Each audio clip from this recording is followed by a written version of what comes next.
Keluarga sandwich tersepit di antara ibu bapa dan juga anak-anak.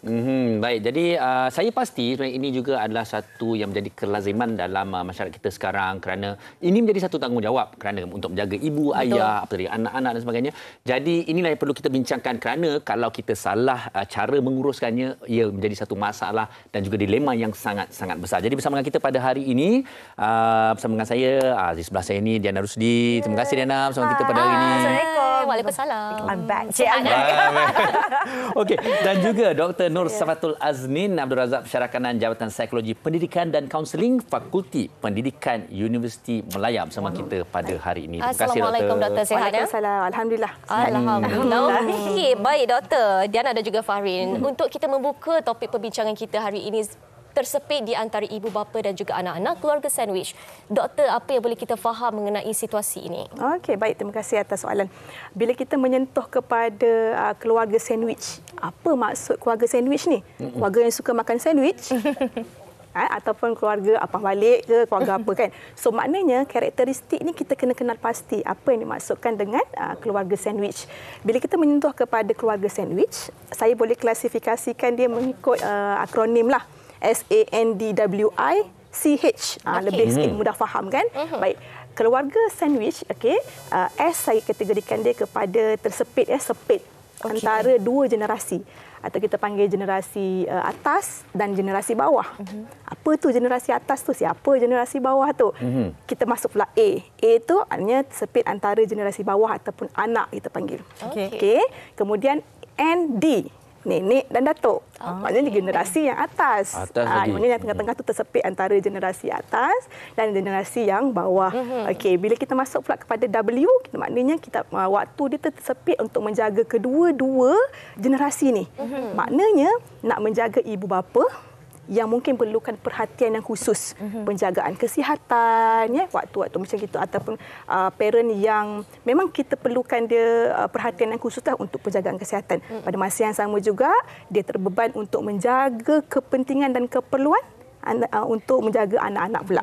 Anak-anak yang masih kecil. Okey, urusan mungkin ada anak-anak kecil nak menyusu, sebagainya, dan perhatian khusus lah. Dan dia akan menyebabkan suasana cemas. Bila cemas ni berlaku, balance tak ni? Saya ni bagi keperluan kepada parent ni cukup ke tak? Ataupun saya bagi perhatian kepada anak-anak ni sewajarnya ke tak? Ataupun ada tak imbalance dekat situ?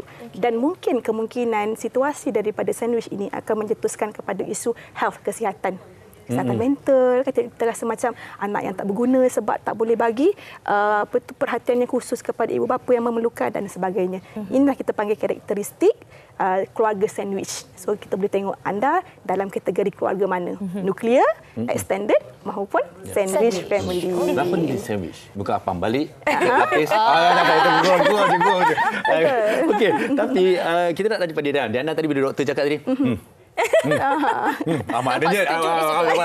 Maknanya dia ada pengalaman dia yang tersendiri. Betul. Jadi dia dah kongsikan bersama kita. Okey, sebab Diana memang sangat faham bila cakap pasal, because Diana anak bongsu yang jauh jarak umur dengan my parents, dengan adik-beradik yang lain. So bila cakap pasal keluarga sandwich ni adalah ditersepit antara ibu bapa yang berumur dan juga anak-anak yang masih kecil. Itulah dia. So when I was staying with my parents, masa saya duduk dengan mak ayah saya, my parents masa tu memang dah 60-an ke atas, tapi nasib baik masih lagi able, masih lagi boleh buat kerja biasa. Betul, boleh berdikari lagi. Tapi at the same time, saya pula ada anak-anak kecil yang baru, kita baru berumah tangga, baru nak ada anak, baru ada newborn.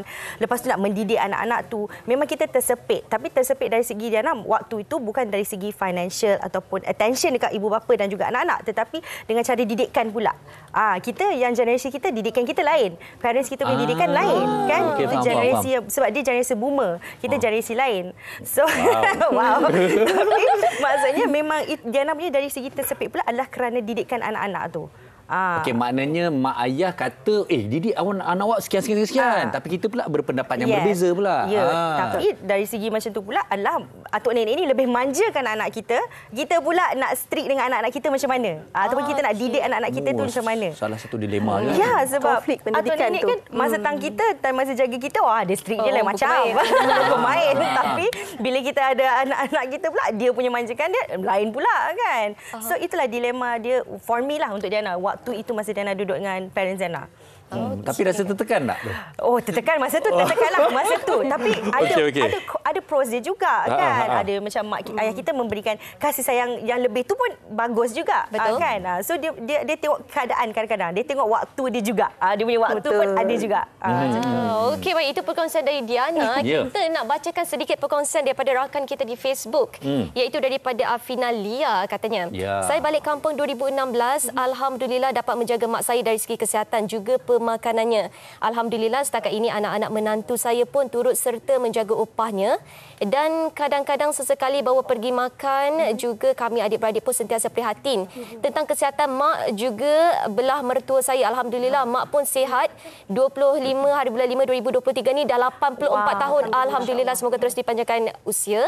Saya pun dah balik duduk di kampung, duduk di KL dah 8 tahun ni berdekatan dengan mak. Alhamdulillah anak-anak saya semua boleh terima perkara ini. Baik, Farin. Alhamdulillah. Ini yang alhamdulillah macam dah settle down dah. Ya. Yes. Tapi ini satu lagi secara adilnya saya nak bacakan juga. Okey. Di mana dari Leni Hartini ni.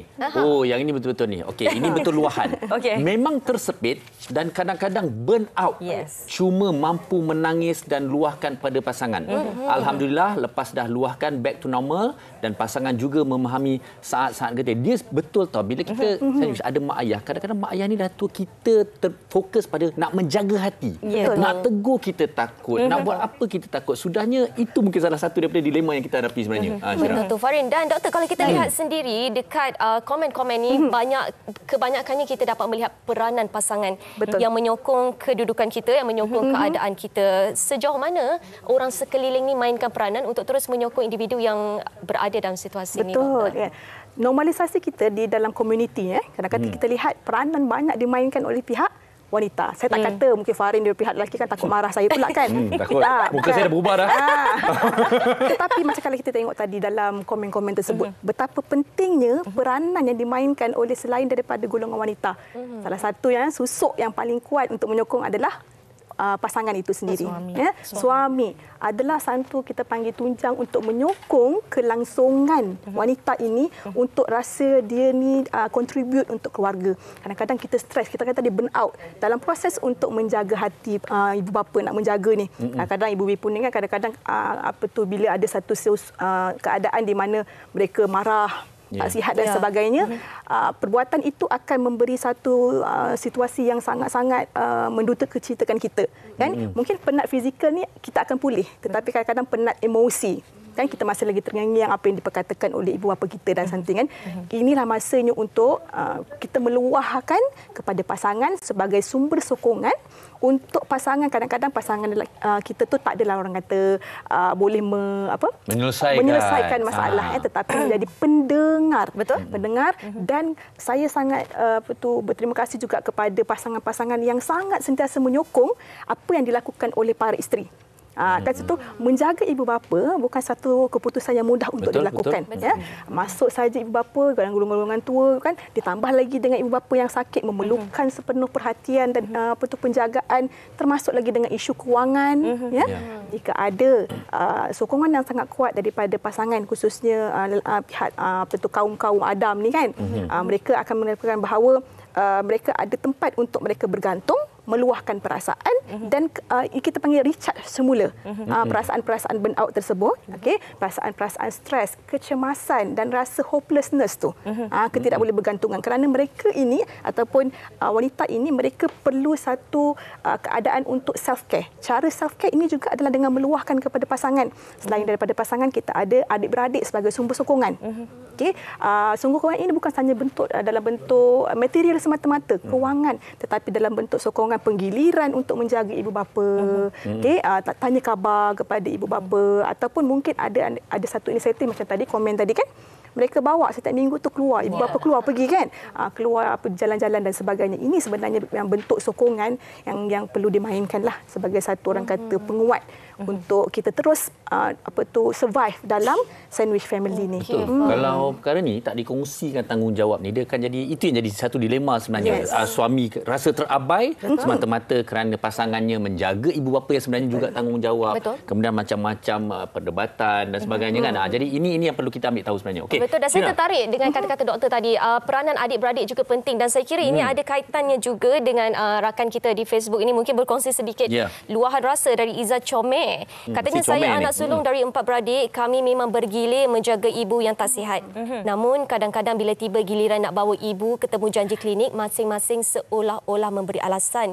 Bila saya menegur, dikatakan saya mengarahkan adik-adik. Izzah, itu sebenarnya saya dengan adik-adik saya pun kadang macam tu. Ini pun sebenarnya ada tempat pasal kerana bagi bagian saya, kakak saya lah, terima kasih kepada beliau yang di mana mak ayah saya menjaga. Tapi itu juga antara sebahagian daripada komunikasi kami yang perlu kami ambil perhatian juga.